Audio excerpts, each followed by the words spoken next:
Hi, thanks a lot. Hey, I appreciate everything you're doing, Senator Lee. Here's the thing.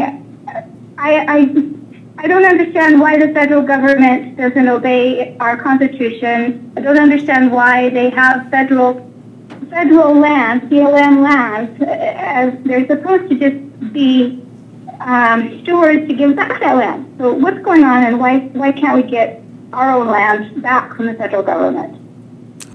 Great question, Renee. Thank you for asking that. So the federal government does, in fact, own the land, the federal public land in our state.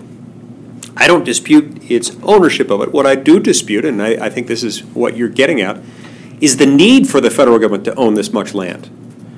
Look, there's no doubt that there are appropriate uses for federal land.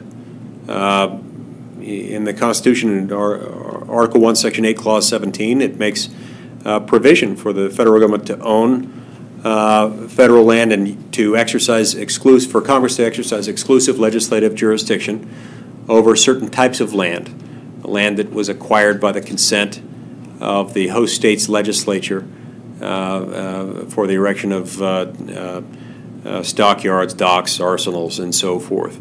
Now, national parks weren't expressly referenced there, but enough water has passed under the bridge that most Americans don't dispute that point.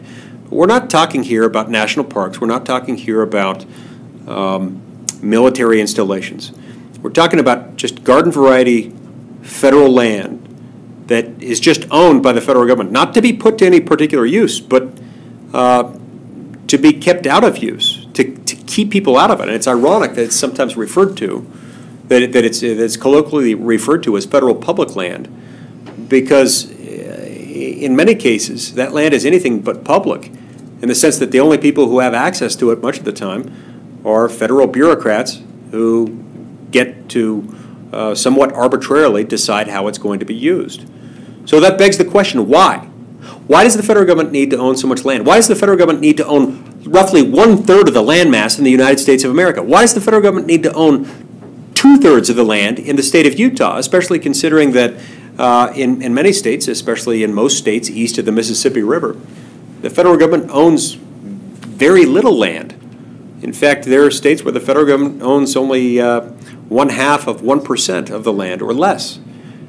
It's not fair, it's not consistent with how the federal government is supposed to treat states, how the federal government is supposed to admit states on equal footing, one with another, for it to own an enormous amount, a majority of the land in one state, and almost none of the land in another state, keeping in mind that this severely severely diminishes economic growth opportunities in those states where it owns a whole lot of federal public land.